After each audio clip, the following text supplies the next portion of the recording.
What is up, everybody? This is Ian or Cerberus, and I am back with another Call of Duty gameplay Black Ops commentary. And today I am playing a game of Domination Ground War on Cracked, and I'm using the AK with extended mags. And right off the bat, I'm going to run over here to C and for a nice little flag capture. And I know you can tell by my teammates' presence that they were just so enthusiastic about capturing this objective that they all just ran straight for B, but yet it was to no avail, and they all died a horrible and painful death, and we didn't capture B, and so as a consequence we start off losing. But this gameplay does kind of start off on a downslope. I do die right there, and like I said, we're losing. But this gameplay does get a little bit better. I urge you not to close that web browser just yet. It does get better, I promise. But like I said, off the bat, I do die a few times.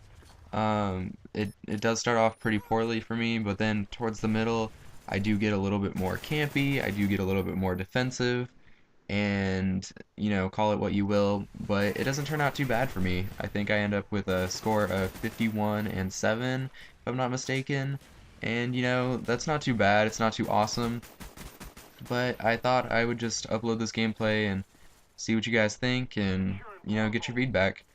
But I wanted to talk about something aside from Call of Duty, so I'm going to kind of veer away from that for a little bit.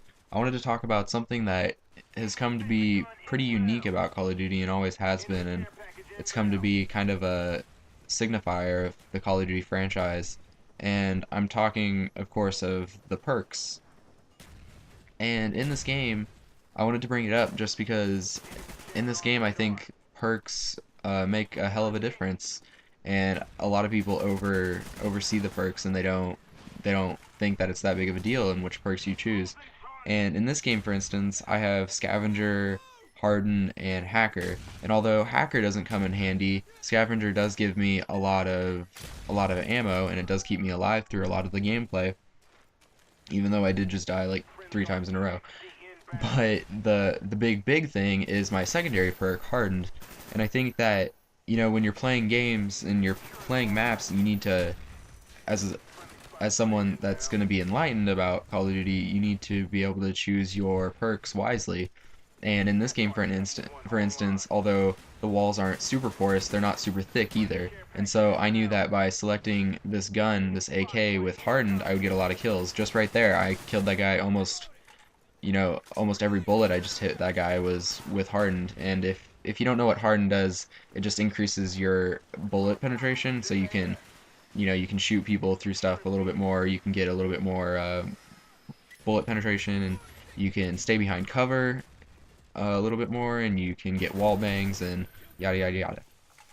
I'm sure most of you know what it does, but I wanted to talk about it just because of the fact that I think in this gameplay, if I was not to have this perk, I think I would have done pretty poorly. I mean, I kill at least a good 6 or 7 people with the use of bullet penetration throughout this game, and right there, I totally outplayed.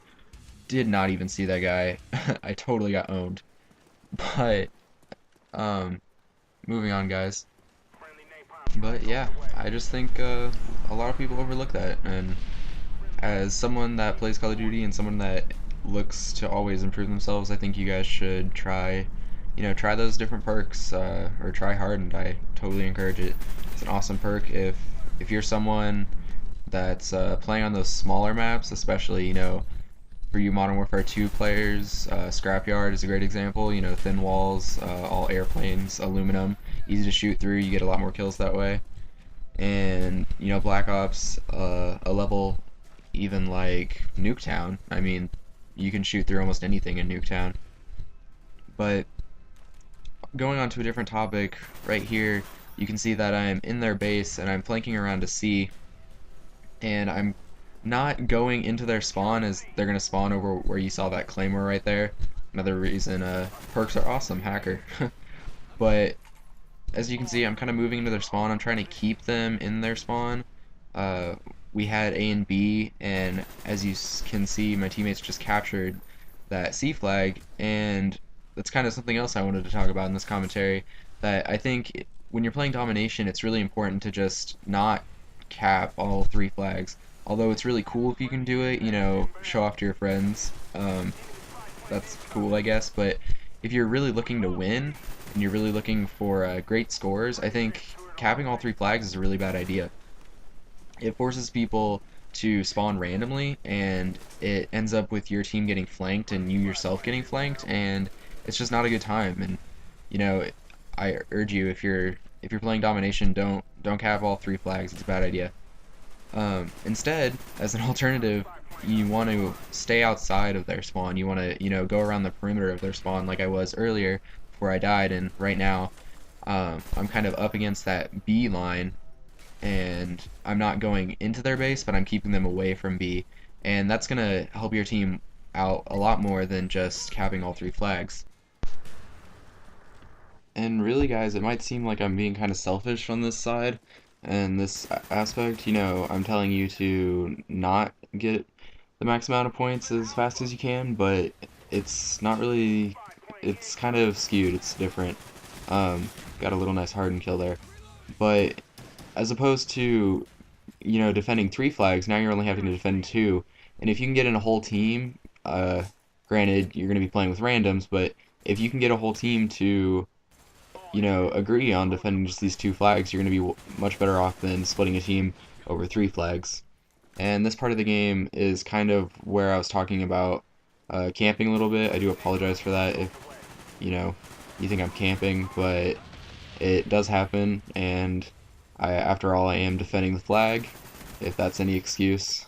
Got a nice little hardened kill there a few seconds back, and yeah, and even that right there was a X-ray kill. But, you know, like I said, it's just something I think you have to pick your perks. You have to be very conscious of picking your perks, and right here we captured all 3 flags once again, and if you're looking at the minimap at all, you can see that they're spawning on C and they're spawning on A. Luckily, we got them out of A, and we're keeping them at C once again. But you can, I think, from personal experience, you probably all know how fast they can get out of hand, and you gotta kind of keep that in check. But the game's kind of winding down, and right here is where my kill streaks kind of come into play. I'm defending B a little bit from afar, but they captured B, and that's what I'm talking about. See, we're all over in their C spawn, and we're not paying attention to our bases. But anyways, I'm picking up a few more kills here, and checking this guy out. Bam! But that's 8 kills for my Blackbird, and then I see there's a bunch of guys around me. I'm just kind of sitting around. Unsilenced weapons kind of dangerous in their spawn, but I managed to pull off the dogs, and then the game's pretty much over from here, guys. I die, and then I'm gonna run down into the spawn and hide and pull out my chopper gunner, and I think I'll try to fast forward through that or slide through it. I'm not sure how interested you guys are in seeing me murder a bunch of little tiny red triangles all over or diamonds all over the ground. But that's about it, guys. If you like what you see and you kind of, you know, you want to see more, I definitely recommend you subscribing. I promise there'll be more videos in the future, and thanks for watching, guys. I'll see you later.